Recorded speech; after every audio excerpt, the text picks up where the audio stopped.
안녕하세요. 임용닷컴 최시영 강사입니다. 이번에는 우리가 내년 2024학년도 임용을 목표로 올 하반기를 어떻게 보내야 되는지 설명회로 찾아뵙게 되었습니다. 자, 선생님들이 이 시기에 가장 중요하게 생각해야 되는 질문 첫 번째 골랐습니다. 학습적 측면입니다. 지금 약 시험이 150일 정도 남았는데 이 시기에 꼭 알아야 하는 부분이 무엇이냐라고 하는 것이죠. 다 아시다시피 전반기와 후반기 가장 중요한 핵심 터닝 포인트가 무엇이냐면 전반기에는 이제 인풋을 위주로 공부를 했다면 하반기에는 우리가 정작 시험 문제에서 아는 것을 그대로 보여주어서 우리의 능력이 있음을 이제 나타내야지 시험에서 합격하는 것이라서 아웃풋을 할 수 있는 능력이 되게 중요합니다. 근데 우리가 이제 스피킹을 먼저 시험 보지 않고 1차에서는 라이팅으로 시험을 보기 때문에 이걸 꼭 알아야 됩니다. Writing is a habit. 다 아시다시피 쓰기는 습관이라는 것이죠. 근데 습관이 되게 무서운 것이 습관을 내가 안 좋다라고 생각해서 좋은 습관으로 바꿨다라고 할지라도 이것이 완전히 내 몸 안에 내재화되고 체화되지 않는다면 급박한 순간에 그 습관이 다시 살아나서 나를 괴롭힐 수가 있습니다.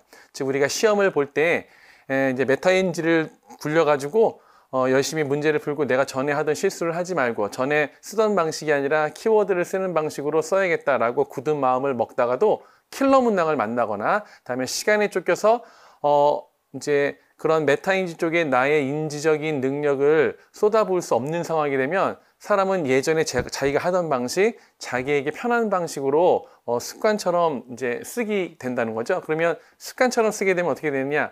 전에 점수를 받았던 것처럼 더 이제 조금은 이해가 능력이 늘어났으니까 연습을 했으니까 조금은 점수가 올라갈 수 있어도 이제 비약적인 점수 또는 합격에서 안정하게 합격할 수 있는 그런 점수를 받지 못할 수가 있다는 것입니다.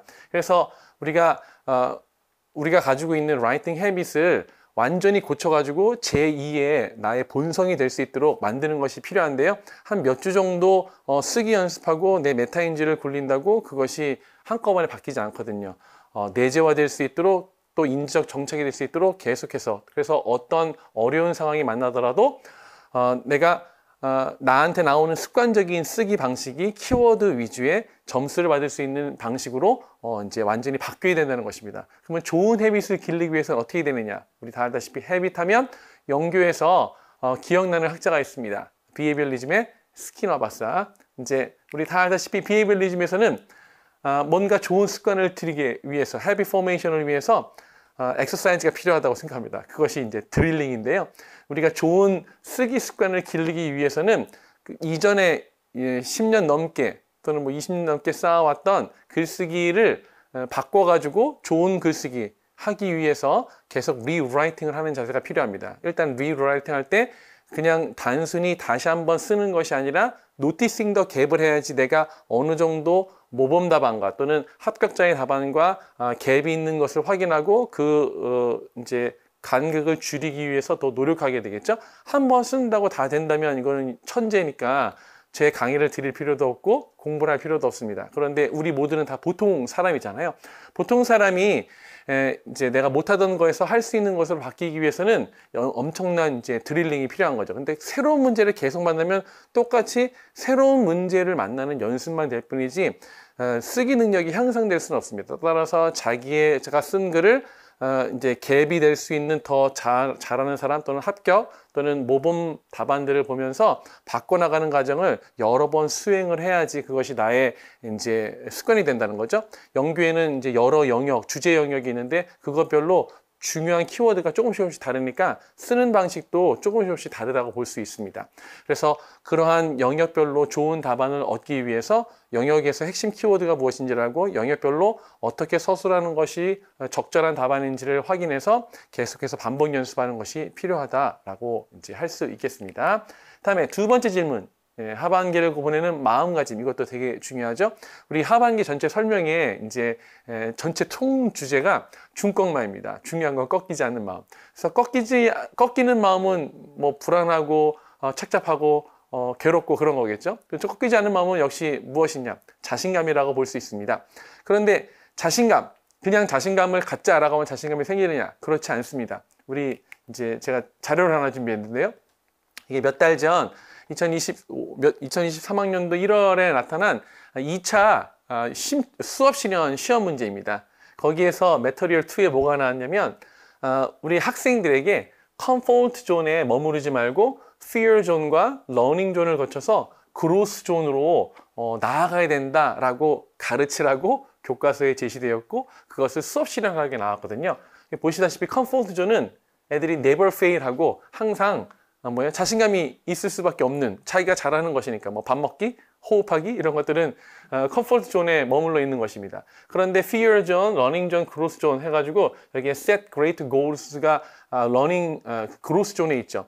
그러니까 어떤 성장을 이루기 위해서는 큰 목표를 잡고 실패를 두려워하는 마음들을 지나서 챌린지를 다룬 다음에 좋은 목표를 이뤄야 된다는 것입니다. 그러면 우리한테 set greater goal은 뭘까요? 당연히 합격이겠죠? 합격하기 위해서는 당연히 fear zone과 running zone을 거칠 수밖에 없습니다. 그런데 할 때 제일 중요한 것이 이제 쓰기 능력이거든요. 근데 never fail, comfort zone은 무엇이냐? 쓰지 않고 그냥 읽기만 하는 것입니다. 읽으면 어느 정도 이해가 다 된다는 것은 우리가 다 알고 있습니다. 컴프레hension은 좀 속일 수 있다는 거죠. 네이티브 스피커가 뭐라고 말하는데 못 알아듣더라도 그냥 씩 웃으면 이해한 것으로 생각돼서 가장을 할 수 있는데 아웃풋을 하다 보면 그게 바로 noticing the gap인 거죠. 아웃풋을 하다 보면 내가 뭘 못하는지 일단은 face strengthening 될 수 있어도 어떻게 돼요? 일단 그런 noticing the gap이 시작되면 나의 이제 성장이 일어날 수 있다는 것입니다. 그런데 우리가 이 컴포트존을 지나서 그로스 존으로 가기 위해서는 어쩔 수 없이 fear 존을 만나게 되는데 fear 존에서는 당연히 여기서 나왔던 how do you feel에서 보면 uneasy 하죠. nervous 하게 되고 confident를 하지 못하게 되는 상황이 나올 수 있습니다. 따라서 우리가 하반기를 위해서 라이팅을 시작하는 순간 우리가 fear 존을 지나게 되는데 그 fear 존 때 어떻게 돼요? 잘못하다가는 fear가 나를 엄습해가지고 내가 완전한 나락에 빠질 수도 있습니다. 그러니까 슬럼프에 빠져가지고 공부를 하나도 못하는 거죠. 그때 뭐가 필요하느냐? 그때 이제 나의 마음에 나도 할 수 있다라는 자신감이 필요합니다. 근데 우리 2차 심층면접에서 아이들의 자신감을 높이는 것이 중요하다라고 하면서 뭐 칭찬도 여러 가지 나오고 그런 이제 학교 상황에서 선생님이 어떻게 대처할 것이냐 이렇게 나왔거든요. 근데 거기에 모범 답안이 무엇이냐? 바로 Small Success Experience입니다. 즉 학생들이 큰 목표를 잡았을 때 큰 거를 성공하기 위해서 아주 시간이 걸리잖아요. 공부하는 과정에서 작은 성공 경험들이 필요하다는 것이죠. 그러면 우리 이제 시험을 보면서 임용 시험을 보면서 작은 성공 경험들을 무엇으로 할 수 있을 것이냐?